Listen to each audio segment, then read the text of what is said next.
Welcome to the Wealth Genius Podcast, brought to you by the Expand Wealth Real Estate Fund. Expand your wealth by investing in apartment buildings. Go to expandwealthfund.com to book your info session. The Wealth Genius Podcast, strategies for multifamily real estate investing, mindset, community, success. The Wealth Genius Podcast with your host, the Godfather of Real Estate, Alfonso Cuadra, who has expansive experience in business and massive success as a real estate investor. The Wealth Genius Podcast. Let's dive into today's episode. We're rolling, baby. Listen, my brother from another mother. Yes, when we sir. met, you told me, look, you were in hip hop, and I was like, what? Like, that's my background, you know? And Yeah, I told you I remember your stores from Ottawa back in the day. Yeah. No, but I think we met even before that. Like, I think we met and you told me you're a rapper. Yeah. And I was like, we talked about that. But that's amazing. That's like a full circle, you know. 'Cause now we're here in 100%, real estate, Yeah. and I always thought about what would be the future of all these people. You know, I grew up with around all, like, everybody was hip. I'm a hip hop head to the core, you know, and the other day I was watching your podcast, you know, when you had interviewed me. Right. And I shared all about, my stores and hip hop and stuff. So I was like, you know what? I want to know more about, kind of your journey to real estate. And that's kind of like your origin story, really. For sure, yeah. And, and the first question that I have is, it's an important question. Okay, because this will determine how far we can go with this interview. Okay. Biggie or Tupac? Tupac. Oh, wow. Yeah. Okay. Yeah. Why? I was a fan of both, right? But I've Poet. always You the poetry of it. absolutely, yeah. He just the emotion, the feeling in his voice, right? There was just something about it. I mean, I'm like you said, I'm a hip hop head as well. I listen to everything. I was the one supplying all my group with mixtapes, so I had everything. But when it came down to it, I was like West Side till I die. Yeah. Nice. But yeah, he had a lot of, he created a lot of content in a short amount of time. Yeah. You know? He knew. You think so? Yeah. Oh yeah. For sure. Everything he did was just like, let us get it out. Let us do it. Some people I feel like think that they just have this feeling that they got to do what they got to do during their time because they might not last. You never know. Yeah. You never know. I feel that way in many regards. I got a lot of things going on, and sometimes I feel like, one day all this could be gone, right? I could one day I could wake up and I'm not waking up. Just I'm gone, and so the only thing that's going to be left behind is all of like this video, all that stuff, No, it's interesting that you say that because you work that way. Like you're doing so much that, and there are some people who that's a motivating thing for, right? Like people are motivated by different things. Some by revenge, some by, fear of losing it all, you know? So yeah, whatever works. When I asked that question, Biggie or Pac, sometimes I could tell like the level of hip hop that you're on if you say Big L, because to me, Big L, that's like, when you hit someone with Big L, they're like, oh, okay. They know, it's almost like you're talking about LeBron, Kobe, or Jordan. Right. Like who's Jordan, who's number two, and then Big L. Yeah. But obviously coming from Latin America, Big Pun, So I've been taken from the Drink Champs podcast. They do the this one. Where's the drink? But that's one of the ones I was gonna do is Big L or Big Pun. And that one's that's a tough one, right? Yeah. It's tough because Big L's catalog is so small. It's in Big Pun as well. Yeah, very true. Yeah. So you never got to see the full, and all of them. It's so funny because we tend to put people up here once they pass. Yeah, it's true. I mean, who would be the living legend, or who would you say would be the one that the GOAT that's living? That's living? I say Wayne. Really? Yeah. Yeah. Living. Well, I would say a mixture for me. Yeah. Okay, I'll put Wayne on that list, but I would say Hove and Eminem. Yep. Yeah, that's fair. Yeah. I mean, that's it. Like, there's no right answer, right? And it changes for me too. Like I do my top 5 once in a while, and I'm like, it's changed so much, right? Because we haven't heard anything from like a lot of these people for a while. That Eminem's last track I was like, whoa, he just came out of nowhere, and he had a track, and none of these guys don't even need the money anymore. You know what I mean? That's kind of how it starts. You figure, like, especially for me, I lived in city housing. I came here as a refugee, no money, and the only way I saw, because obviously I was influenced by the culture. There was a few different things that I could do. Mm-hmm. Play basketball. Nah, bro. Not gonna happen. I did start a rap group because I thought, okay, maybe this is how we're gonna make money. It was all right. You know what I mean? Like, it was okay. I kept forgetting my lyrics. That's just what it was.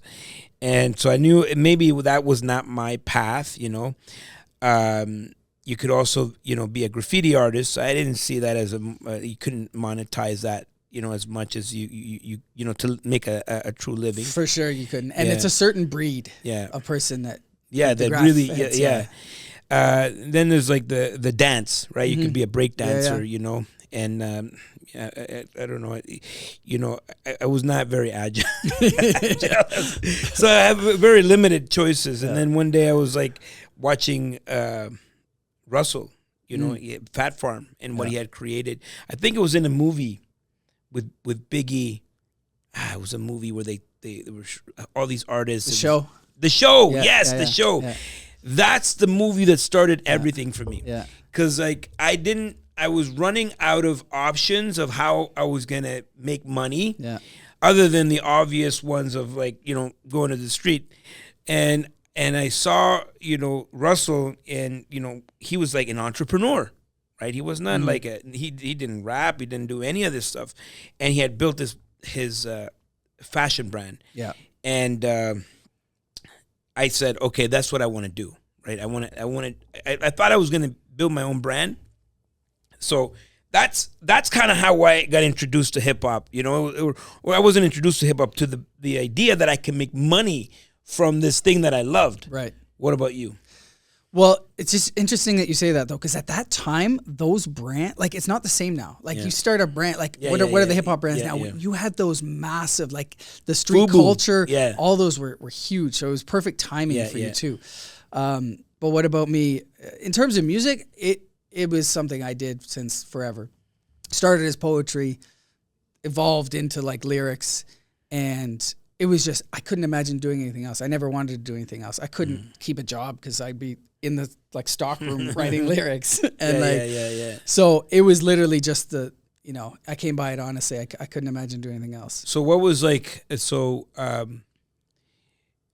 remember when you could, and this is my experience. Okay. So it was like 13, 14, and, there was these they would have like these shows, and then like you can go and perform in front of people. You just apply, and then you just like get on a roster with all these other groups or rappers or whatever, and then like you could perform. Like, what was that journey for you? Like, did you sign up for something? You know what I mean? Yeah, I remember my first one. And where were you living? This was. So I moved to Ottawa for a couple of years, and I was kind of lost. I moved there to go to school, and the day of, I drove up. My dad drove me up to the front, and I was like, I don't think so. And then so I just kind of like hung out in Ottawa for a while. I ran into an old friend from high school. We used to just freestyle together, and we started hanging out. I got back into music because I hadn't been doing it. I was just kind of like not sure what I was doing with myself. And together we moved to Montreal. I went to Trebas, took audio engineering, learned how to start making beats, do all that stuff so we could be self-sustainable. And I remember our first performance. It was at like a high school talent show, basically. Yeah. And it was You got a shout out to the high school talent shows. Well, we were part of like a nonprofit organization. Artists Against Violence is what it was called. And so that was our first showcase. And it was, I mean, in my head, it was incredible, right? I was dancing all over stage and doing all this stuff. You look back at the video, that's not what it looked like. It was just me kind of doing this, but that was the first taste of it. And I like it, you know when people get unleashed, that was like a moment in my life for sure that I started, okay, we can really do this now. I can start booking stuff, and it took over. It became my obsession. Is all I did. And so I booked my own shows for many years. And this was like before the internet was really much of a thing. Like there was the internet for sure, but I remember there was a movement, like Canadian rap, like Canadian music period had its space. You had MuchMusic. Yeah. They would promote, radio would promote. I think there was like some sort of rules where you had to play a certain amount of Canadian content on radio shows. Yeah. And then BET was introduced to Canada. Yeah. And, everyone just like, oh, these are like other artists. And, all the artists in Canada kind of like got the shaft, And so I didn't because I remember there was a time where Maestro Fresh West, Kish, these guys they were okay, but for Canada, that was all we knew because we didn't have access to the American culture. We didn't have access to BET. We didn't have access to what's the MTV. It was just MuchMusic is what we had access to, and so we weren't exposed to that. And I remember Rhapsody, and it's like religiously. I think it was like at 5 p.m. every day or whatever. Yeah, I would be at the VCR taping it. Me too. And then you got to see like other, what was going on somewhere else, right? And, it's pretty interesting. And, at the end of the day, there was a path for Canadian rappers that was taken away when it was introduced. We got introduced to BET and and when it comes to American music, we just didn't have the credibility or, no one had really made it in that way. Mm-hmm. So it was kind of like, okay, that's like a far-fetched dream to try to make it in hip hop. Yeah. Even the, what year was this? That was like 99, 2000. Yeah. So 99, 2000, you got the Choclair. The Choclair tried to do it, and he had the northern touch, and you had all these guys, Rascals, and all these guys, Cardi, all these guys that was like the northern touch, and and it all flopped, Yeah, I mean, did it? I don't know. It was a big moment. Yeah, it had a ceiling. And so you were in at that time. You were trying to make I was just getting started. Yeah. And I had no business. Like you said, like there was no real I grew up in a small northern town that I could have been a miner or played hockey. So I had no business chasing my dreams as a hip hop artist at that time. It was just crazy, but I didn't even think. So who were the people that you looked at? It's like I want to model this business. Yeah, I mean, good question. There was the American artists. We were there was Jay-Z. That was all. That was like the the GOATs. That was what you aspire to be. But there was those Canadian artists. All those people you mentioned. Classified was a big one too. Yeah, I think he made a business out of it. You know what I mean? He did. He actually was able to really create something. He's like the Blue Rodeo or Tragically Hip. He became an artist in Canada. Yeah. And was able to sustain that. He didn't try to go to the States. Yeah. You know what I mean? Whereas I think that was probably one of the biggest mistakes everyone else. They tried to break into New York or tried to, it didn't work for for all those guys that you mentioned, all like Chocolate, Socrates. Yeah. They all laid the foundation though, so they get like, for sure. They opened it up, you know. So, what in the world does all of this have to do with real estate? Good question. Well, the reason I wanted to have that conversation is because I know that you spend a lot of time on stages, and you could have like pursued that. So something must have happened between that world and this world now in real estate, where you're investing in real estate. You're a realtor as well. Yep. You're a realtor. I mean, like you're full. You're in. You know what I mean? So what happened? Well, COVID happened. Okay. I had been touring, like we talked about my very first show. I'd been booking shows across Canada, doing that whole thing for 20 years. Yeah.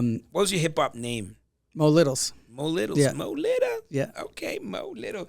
I like that, how you working that in. You know, Mo and Little. Okay. Yeah. And we had just come off like a European tour. Wow. We were planning a whole other European tour. We were going to go to Russia. This was just before the war. Wow. This was all in 2020. This was about, we came back from LA. We went down for the Grammys in January 2020, shot a music video. Wow. I need to check all of that out. Yeah. We were planning this whole tour for the spring and summer 2020, and COVID happens. Yeah. And so I did a couple online concerts, but I was like, this is not, I'm in my living room, like, I was like, this is not the same. This isn't doing, I was like, this is not working. So I was like, I got to figure something else.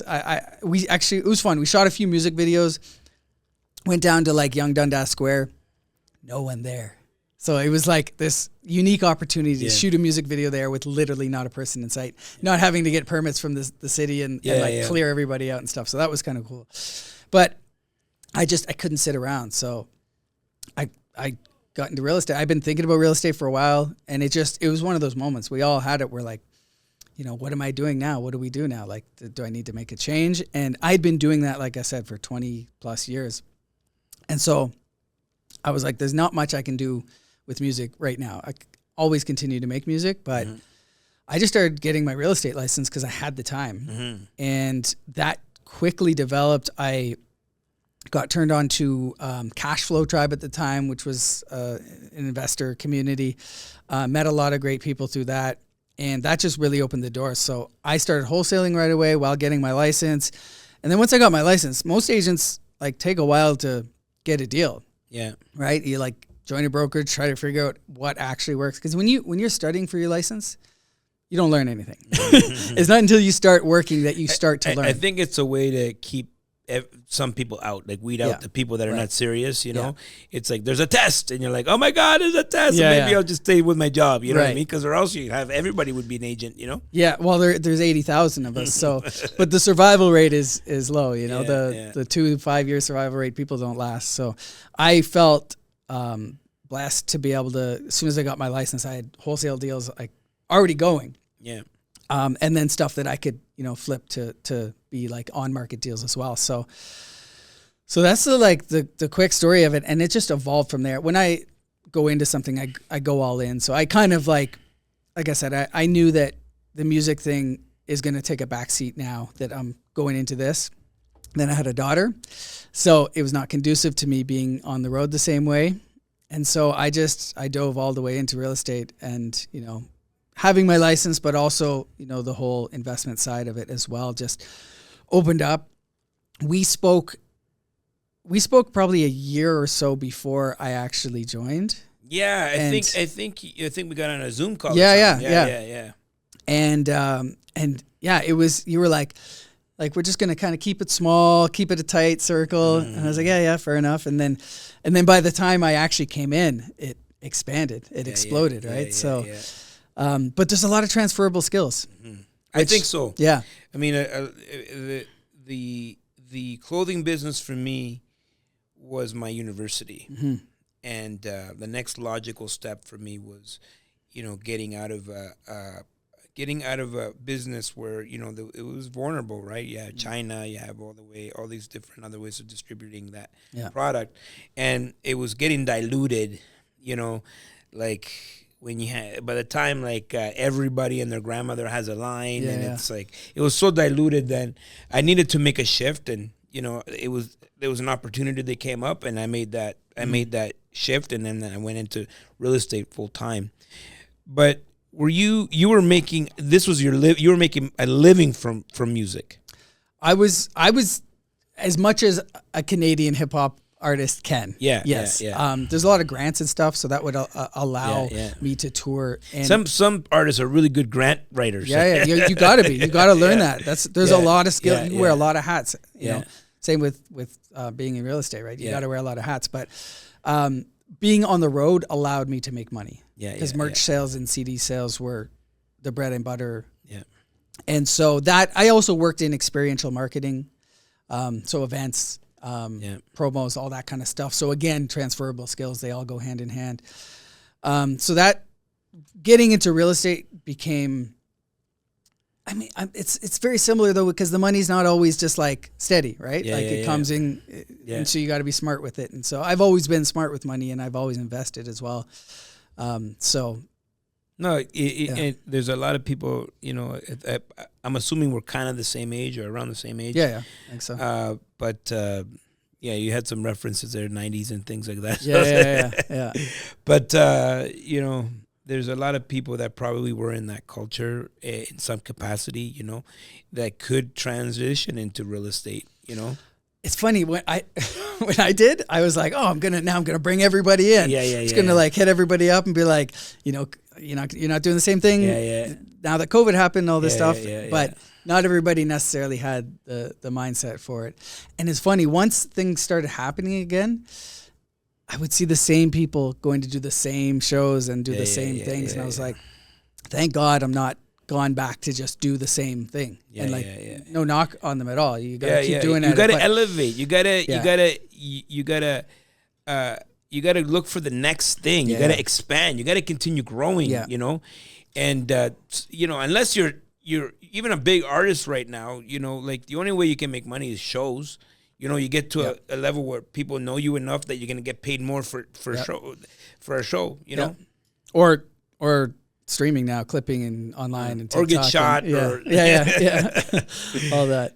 So no, I love that. And so what's your so you got the real estate realtor hat, and then you got the investor hat. And so what is the focus now? Well, and then I got the social media hat.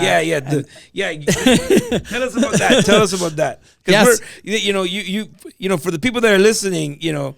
And this is kind of behind the scenes here. Dan and Morgan here have been like supporting us on our podcast, you know. But you know, how does that play into everything? Yeah, good question. So Dan and I know each other from the music business. He was a video director, worked with a lot of big artists, and so we had like sort of crossed paths here and there. And then he just reached out to me 2 years ago or so, and saw that I was, you know, active on social media. I knew what I was doing. I had it figured out. And so he has his company already, Capture Connections, does social media management, content creation for businesses, artists, realtors, investors. Like, I was the perfect avatar for my own business, right? I'm like, I know how much time goes into this, how much time it takes, but I'm doing it. And so he just reached out and said, look, like, I'm looking for people to partner with in other markets. And so, you know, it was a natural fit. You know, it felt like it go hand in hand with music, with real estate, all these things. You know, I'm already doing the content. So that started, it was kind of a no-brainer. We clicked, and it just kind of snowballed from there.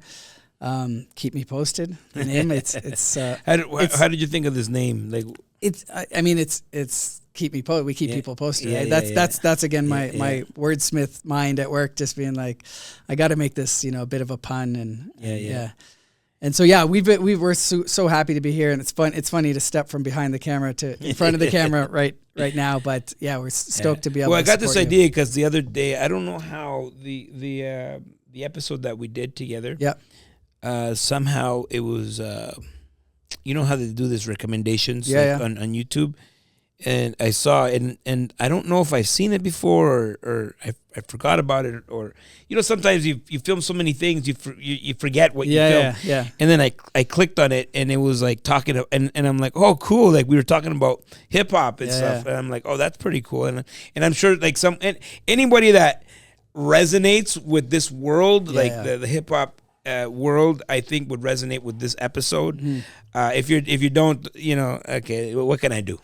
Well, and that's the thing too. It shows that you can do more than just that, right? There's so much more out there, and it makes so much sense for artists too. You got to be able to put your money somewhere. You make a little bit of money and squirrel it away and put it to work for yourself. So now the only thing I have, I have the only question that I have for you, you have these two worlds, and there's that guy, what is it, Realtor? Yeah. What is it, Realtor or whatever? I forget his name, but he does all these. Diaz. Yeah, he does all these hip hop tracks.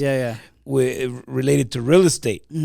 I'm like, that's Morgan Little. Like, that's up your alley. Oh, like, what's going on? No, I've been doing a few of them, but when I saw that come out and he took the name Rappin' Realtor, I was like, that was my idea, but it's my fault for slacking on it. Just like these guys who just made a song for Expand. I was like, that was my idea. I took too long to do it. You can do it. You can do it. No, I know. But same thing with him. I saw him like blowing up off of it. I'm like that. Yeah, there's room for more than one. Well, you can be the rapping investor. Yeah. So no, I love that he's doing that. I'm waiting for that. By the way, I'm waiting for that. But I'm waiting for that world to be, for you to be fully, immersed. I know. And I've been saying it since the start. And I do. I have a couple little ones I've done, but it's just it's a whole other. Like, I'm pretty sure that's all he focuses. I don't know how much real estate he's selling. Well, I think that's a big draw. Yeah. Oh, it is. Yeah. Because you get a lot of eyeballs. Yeah. You know what I mean? No, that's it. He's drawing clients, but I'm just saying, like, I don't know. That's his attraction. Yeah. He doesn't have to cold call and door knock, right? So, it's good, man. And it shows that there's a market for it. Yeah. No, because the people that look, why I think this episode is interesting is because, I'm going to go out on a wild, I'm going to say something wild here, that the people that are listening to this are probably my age, around. Yeah.